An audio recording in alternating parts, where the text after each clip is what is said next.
This is Jamie Diaz. Welcome to Barks to Basics. So today we are going to talk about something, and I do have a special guest to introduce in a little bit, but we are going to talk about something that is very near and dear to my heart, and that is kids and dogs. So there are going to be a few podcasts about kids and dogs, baby and dogs, toddler. I do consider myself sort of an expert on it because I've gone through it myself and I've coached so many of my clients. But I think it's really important that if you do have children to listen to this podcast because they can potentially save you from a bite one day. So let's take out babies and toddlers, because that is very different from what we're going to discuss. So what we're discussing today is children, I would say 5 and older. Now, it depends on the maturity level of your child, of what you can do, but I do want to kind of go over a couple things and stories that I've experienced that hopefully can help people in the future. So when I had my first daughter, my only daughter, I had 5 dogs. So it was very overwhelming, to say the least. A new mom, 5 dogs. I was always a dog person. We didn't really think things through with the 5 dogs and then having kids. But while they're babies, it's a lot of management. So tons of management. We will go over that extensively on another episode, but kids really do not have a relationship with their dog till they're at least 3 years old. So a lot of parents will kind of try and push this relationship a little bit too quickly. So there's no friends that are going to be happening, and it actually can be really dangerous for a younger baby and your dog. But when they get a little bit older, and I would even say 5 and up, there are some great things that you can do with your children and with your dogs. And we'll go over some of those. But I think it's really important to lay ground rules for your children. So it depends on the maturity level of your child. So I might have a 5-year-old. My daughter was very mature when it came to dogs. She was always around dogs because we had 5. So I was very strict. There were no tail pulls. There were no laying on the dog. There's no hugging the dog. I think it's important to realize that dogs don't like kisses and dogs don't like hugs. And actually, we will be bringing in Jennifer Shyrock from Family Paws. This is from Family Paws, which is Family Paws Parent Education, that I'm an educator for them. She has a thing called Kiss to Dismiss. So this is when dogs will actually lick the child in order to tell them to move away.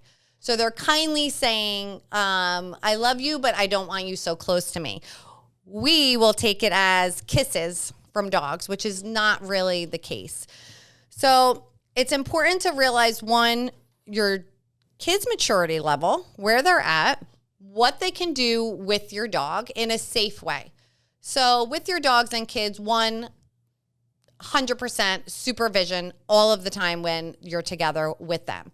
Now, if you have an older child that's a little bit wild, which kids are, they're kids, they're running around, they're doing things, that's the perfect time for you to be able to crate your dog, put them away in a safe place, give them a Kong behind a gate, do something that can both make your child happy, but also your dog not get nervous in that crazy environment.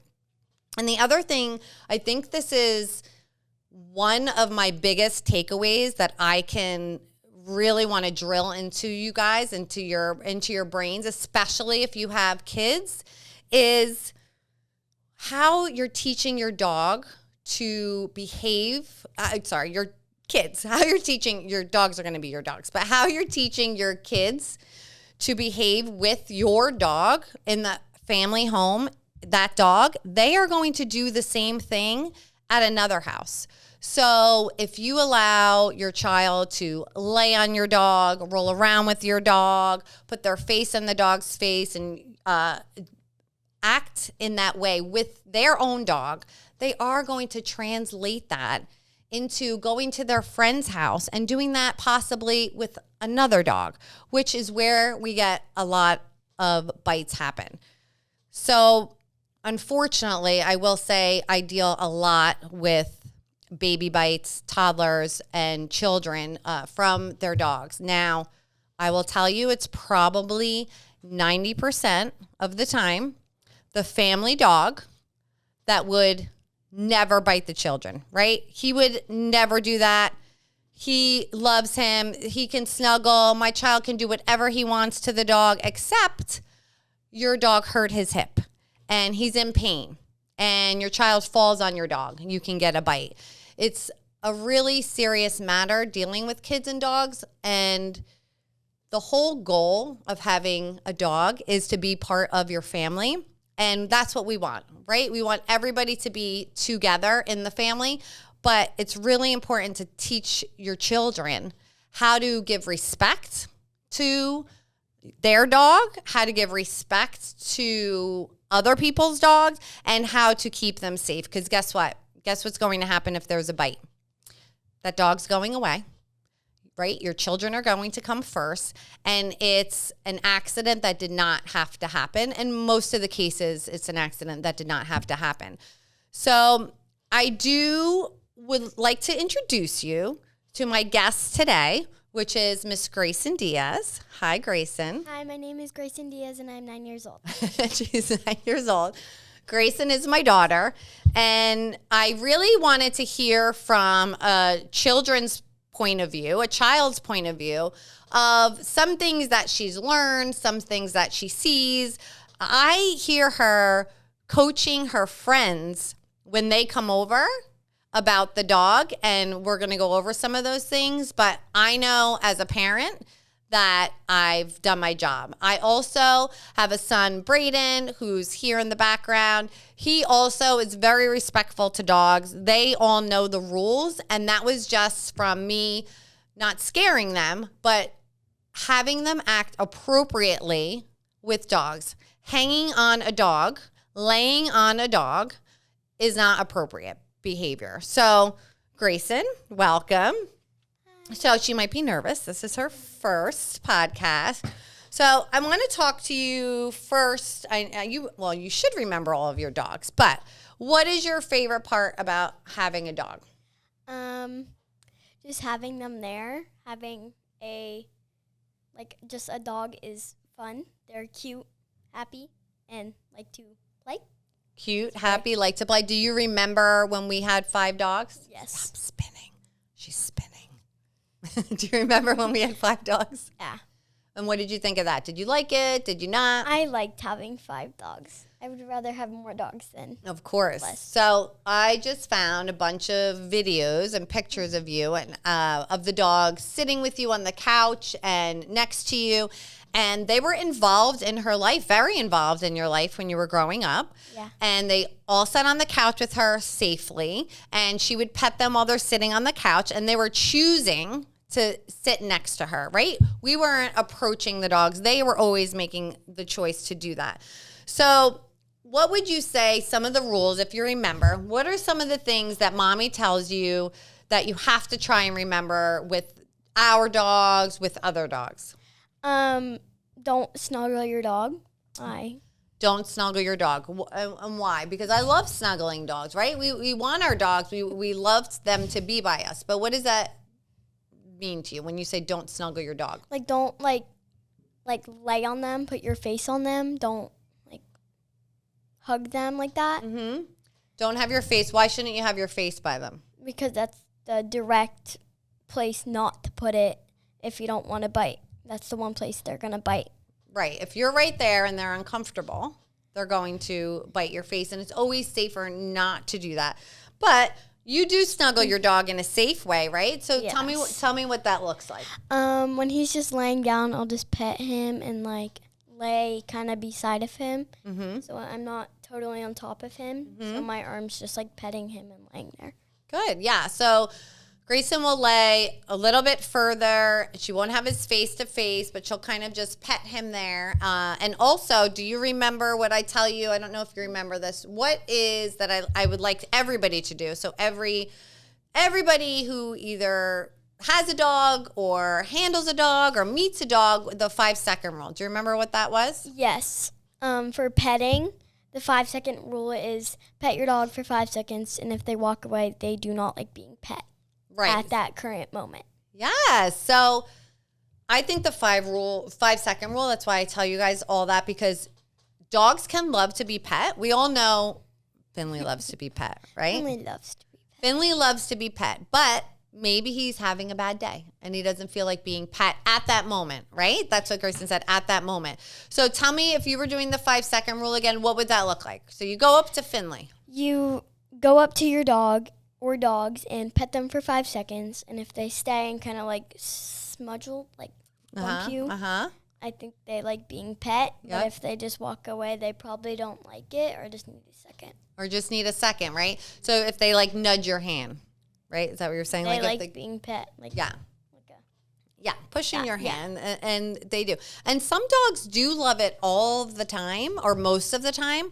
But even with your own dog, I love to do the 5-second rule because I just think it's super important for us to read our dog's body language. I think that dogs are very good at communicating with us. We're not very good all the time at communicating with them. So I have heard you say certain things to your friends when they come over, and we're not going to mention names, but there are some friends that are maybe a little bit rowdier, so we say, with the dogs. And I think it's our job and it's your job, especially if they're your friends coming in, to protect your dog. Some of my friends like to, when he is chewing a bone, they just think, oh, he's so cute and snuggly, and put his face by him. Oh my gosh, is that not crazy? How many times have we seen that happen? It drives me crazy. It drives you crazy, right? Why does that drive you crazy? Because he likes his bones. He's going to do anything for it. So let me ask you something. He's chewing a bone. Your friend goes up to him. They put their face right in their face. He bites them in the face. What do you think's going to happen? He's going to get like a strike kind of thing. Like, isn't it like 1, 2? Oh, like for the county?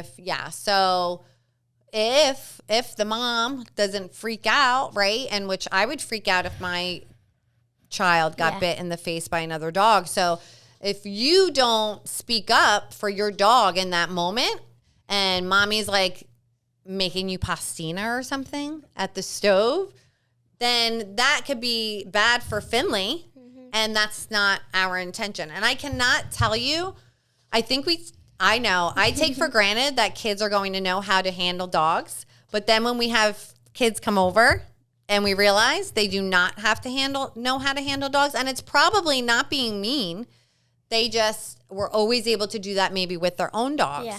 And dogs are very resilient. They, a lot of the times, are going to take a lot for them to bite, but we don't even want to put them in that situation. Some of my friends like to think, oh, he's so cute and snuggly. I just want to squeeze him, pet him, put in my face by him, snuggle him. And I've seen your friends do that. And what happens when that happens? Don't do that. Right, kindly, right? Don't do that to my dog. He doesn't like that. Same if he has like a toy besides a bone or anything. So what are some other things? I know sometimes Finley will get excited and he's done it to your legs, but he will, when you first come in, jump a little bit on your legs. And I've seen him do that to some of your friends too. What are your thoughts on that? What do you usually tell them? My friends, they usually get scared and terrified. So what do you tell them? But some of my friends just like, Finley. So what would you tell them if your dog is jumping and they start like a petting? Tree. Right. So be a tree. So what is that, Grayson? What is being a Don't tree? eye contact. You got it. Eye contact. No eye contact, right? I can't say it. No eye contact. Eye contact. No eye contact. Yeah, no eye contact. Don't look at him. Don't say anything. Don't pet him. How would you be? I know this is like on the podcast, but you'll be able to see it on the video. How would you keep your arms? So cross your arms across your body. Really boring, right? And do you stand and scream? No. I know you're laughing, but most kids are going to stand and scream and yell. We see it all the time. I see a lot of people like back away, like, hey, get off of me. Hey. Yeah, because they're scared, right? Yeah. What is the best thing that you can do besides being a tree to a jumping dog? Let's, if he keeps continuing jumping as you're walking through, maybe throw treats on the floor. Yep, throw treats on the floor. That's a good option. or like if he like continuously jumping, just like have him on one side of the gate so you can go to the other. Yeah, so we also have gates. He also goes into his crate. We have a lot of management tools, which I think is also the number one thing to take away from this podcast today is gates, crates, and making sure that you have a management system for your dog. So what would we do? You have a friend coming over and they are terrified of dogs, or the mom says, oh, I'm making up the same. Molly can come over, but I don't want Molly around any dogs. So what would we do in that situation? So you're like, I really want Molly to come over, but she doesn't want him around. What would be our management maybe, let's say you can go outside. Right. Put the dog in the crate while you're inside and then go outside for a few minutes so you can let the dog out.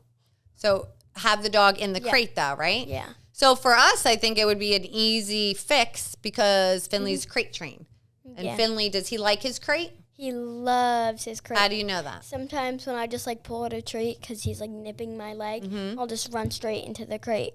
He'll just run straight into the crate. So when does he nip your leg? So this is a good thing as well. So we got Finley. He was a rescue and he was a year old, but he was literally nipping us so bad that even my mom, who's here, was saying, he is aggressive. You got to give him back. He's so bad. All he's doing is biting.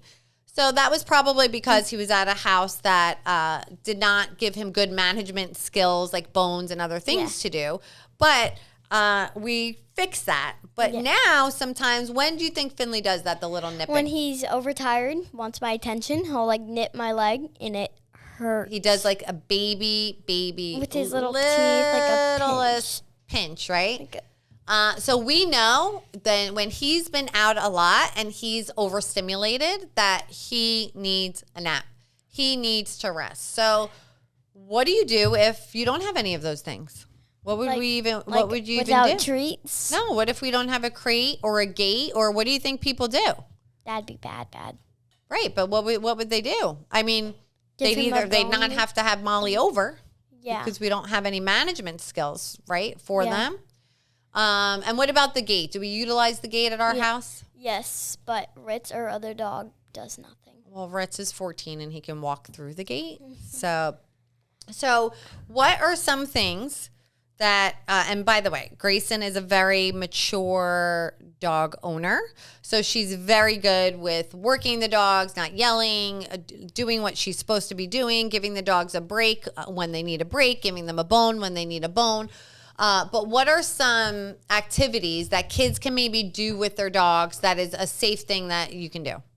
Throw like a treat or like and have them come back to you into a sit. Play with the toy. Yep. What does Finley fetch with like? The toy. He likes with this weird avocado thing from an arcade. We gave him. He likes this avocado and he loves that. What else can you do with them? Either you can like play with the ball or you can throw the treat game where you throw a treat and they come back to you and sit, throw the treat again. What about, I've also seen Braden practice some obedience with him, like doing a sit, doing a stay. Yeah. You know how mommy will sometimes like get the door, come back. What is the other thing so all of our dogs drive us crazy at some point, right? And the same with, if we're trying to do homework and Finley is like not wanting to do homework, what is the one thing that we have out all the time that's ready to go that we can give him to keep him busy? His snuffle mat. And what is a snuffle mat for people that don't know? Like a enrichment toy kind of thing. With, it's like a mat. Yep. In the name. A mat with like pockets where you can stick treats in. Yeah, it has little pockets you can stick treats in. So we always have a treat jar on the counter, the snuffle mat. And again, training in kids, it's a lot of management. So you want to be able to use all of those management techniques. And I would also say to you, talk to your kids. Ask them, what do you do with so-and-so's dog when you go over? How is Grayson's dog when you go there? Oh, what do you do with Grayson's dog? How do you appropriately pet another dog? So you meet a strange dog on the road. What is the first thing you should do? Ask the owner. Ask them what? Like, can I give your dog a treat? Can I touch them? Or if, like, they know the dog is friendly with kids and have kids at home, maybe ask to pet. Yep. Would you automatically go and reach for a dog that you don't know? No, unless I know the dog. Mm-hmm. No. And you always ask the owner, right? So you always want to ask. And do you need to pet every single cute dog that you see? No. Why not? The dog's not going to like it. Right. So dogs like to be pet. They don't always like to be pet by strangers, right? Sorry, are you trying? So, Gray, before we finish, one, I do want to say again, we are going to talk extensively about activities other than what we talked today that you can do with kids and dogs. I think the biggest thing to take away from today is, and I'm going to ask Grayson her number one tips, is use management techniques, create gate, other things like that. Yeah. Talk to your kids and remember the way you teach them how to behave with their own dog, they are going to translate that to other dogs that may not be appropriate, that may not like kids. A lot of dogs do not like kids if they don't have that experience, and that's okay. We just have to let our kids know, hey, every dog is not going to like you running up on them like that. So what would be your number one tips that you would want to give to who's listening? Wear pants when you're training your dog. Wear pants? Why? Your legs will look like you just got in a fight with the tiger. Okay, wear pants. What's another one? Don't feed your dog breakfast if they're going to school or you're training them right after. Why not? They're going to get tons of treats and then they're going to get diarrhea and you're going to have to deal with it. So don't over-treat your dog. If you are doing a lot of training with your dog, they will get diarrhea. I always tell my clients, I don't want a diarrhea call, right? Give them less food. So if you find that your kids are giving them a ton of treats at home, use their breakfast for the treats or use their dinner. That's really good. And what would be your last one? Don't overtrain your dog. They're going to get tired at once. They're going to nip you and then you're going to be mad. So like short spurt, like how long should you train your dog for? 5-10 minutes. Yeah, tops. 5-10 minutes top. Train your dog, and then it's time for a break in the crate. Well, Grayson, I would love for you to come back on one day and talk more about dogs. I hope, again, Grayson is 9, going on 10. Hopefully, she was able to shed some light of coming from a child. Again, I think it's important about their perspective and what they think of. But we will have more on this. You can follow us or listen to us on Audible, Apple, Spotify, Dynamite Dog Training YouTube channel, Instagram, TikTok, Facebook, everywhere under @Dynamite Dog Training. But thank you so much, guys. We'll see you next time.